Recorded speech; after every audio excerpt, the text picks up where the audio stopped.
Bonjour à tous. Voici les titres qui ont fait la une de la presse algérienne. L'Algérie renforce sa sécurité hydrique. Inauguration de l'usine de dessalement de Cap Djinet 2. L'Algérie vient de franchir une nouvelle étape majeure dans sa quête de sécurité hydrique.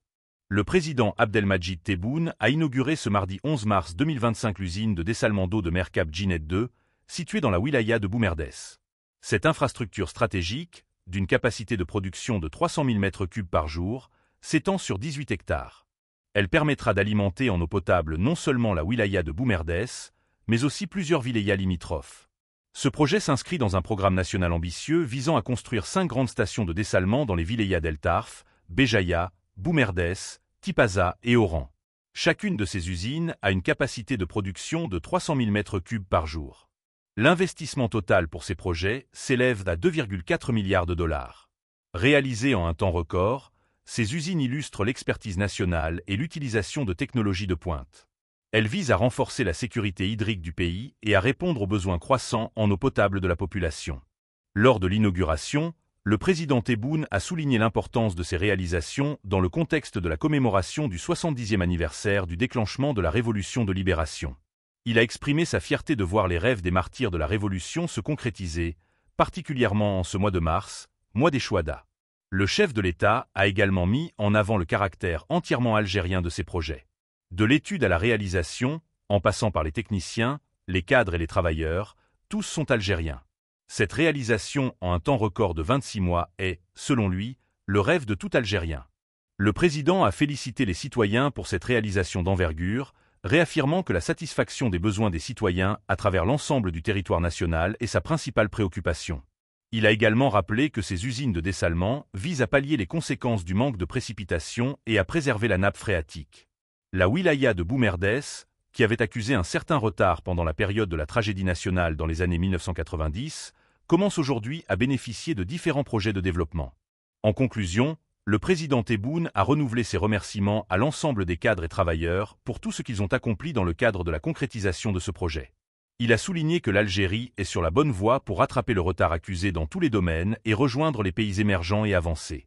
Cette inauguration marque une avancée significative dans la consolidation de la souveraineté hydrique de l'Algérie. Elle pose également les fondements d'une école algérienne en matière de réalisation de grands projets. Avec ces initiatives, l'Algérie se positionne comme un modèle dans la gestion durable des ressources en eau, un enjeu crucial pour l'avenir du pays et de la région. Renforcement de la coopération militaire entre l'Algérie et les États-Unis vers une nouvelle ère stratégique. L'Algérie et les États-Unis viennent de franchir une étape décisive dans leur coopération militaire. Un mémorandum d'entente signé en janvier dernier entre les deux nations ouvre la voie à des projets ambitieux. Ce partenariat, officialisé par un cadre juridique, vise à renforcer la sécurité régionale et à diversifier les sources d'approvisionnement en armement. L'ambassadeur d'Algérie à Washington, Sabri Boukadoum, a annoncé la création de groupes de travail pour mettre en œuvre cet accord. Les discussions porteront sur des ventes potentielles d'équipements militaires avancés, mais aussi sur des échanges d'informations et de renseignements maritimes. L'Algérie, qui partage des frontières avec des zones instables comme le Mali, le Niger et la Libye, cherche à renforcer ses capacités face aux menaces terroristes. Historiquement proche de la Russie pour ses besoins en armement, l'Algérie voit dans ce partenariat une opportunité de diversification. Jusqu'à présent, les acquisitions auprès des États-Unis se limitaient à des munitions, des avions de transport et des équipements de communication. Ce rapprochement intervient alors que Washington réduit sa présence militaire en Afrique, tandis que la Russie et la Chine étendent leur influence sur le continent. L'Algérie, avec sa connaissance unique du terrain et des dynamiques locales, pourrait devenir un partenaire stratégique clé pour les États-Unis. L'ambassadeur Boukadoum a également évoqué la possibilité d'attirer des investissements américains dans des secteurs comme les centres de données. Ce partenariat pourrait également s'étendre aux ressources naturelles et minérales critiques, très demandées à l'échelle mondiale. L'ambassadrice des États-Unis à Alger, Elisabeth Mourobin, a souligné l'importance de cette coopération dans la lutte contre le terrorisme au Sahel.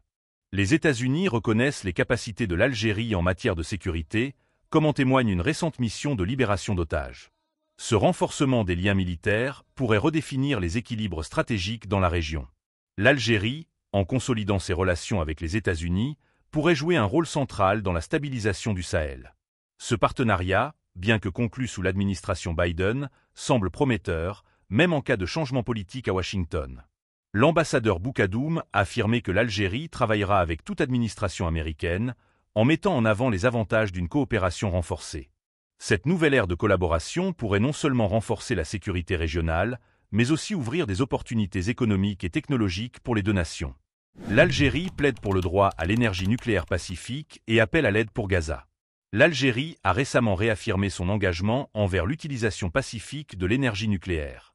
Lors de la session ordinaire du Conseil des commissaires de l'Agence internationale de l'énergie atomique, AIEA, à Vienne, l'ambassadeur Larbi Latroche, délégué permanent de l'Algérie, a souligné le droit inaliénable des pays en développement, notamment africains, à accéder à cette technologie.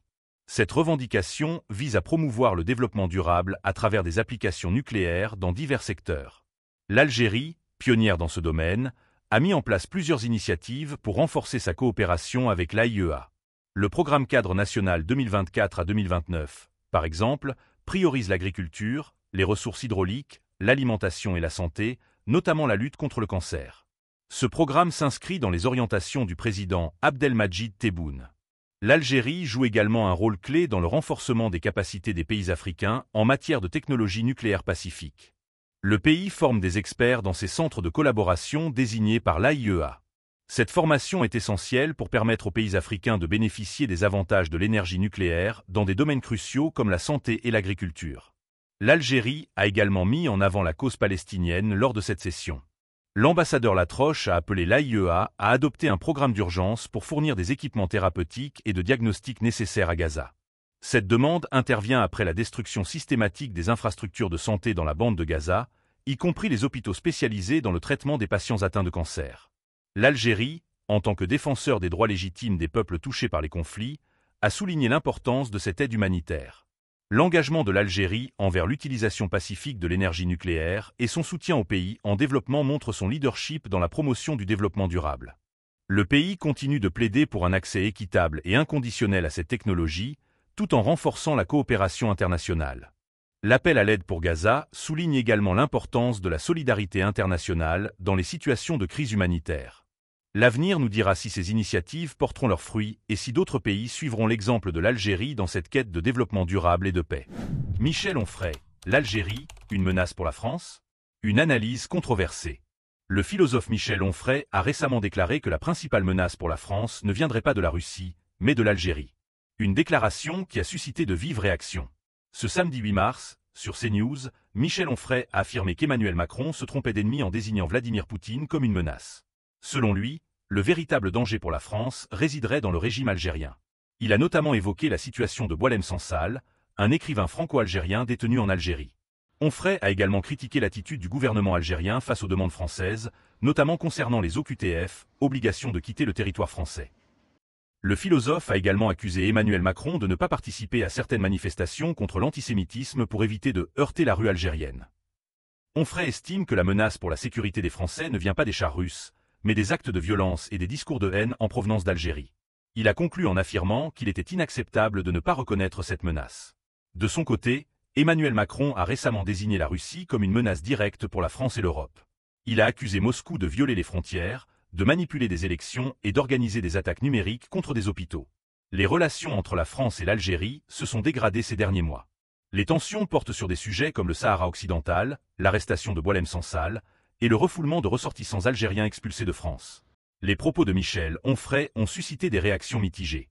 Certains estiment qu'il exagère la menace algérienne, tandis que d'autres soutiennent son analyse. Il est important de noter que les relations entre la France et l'Algérie sont complexes et chargées d'histoire.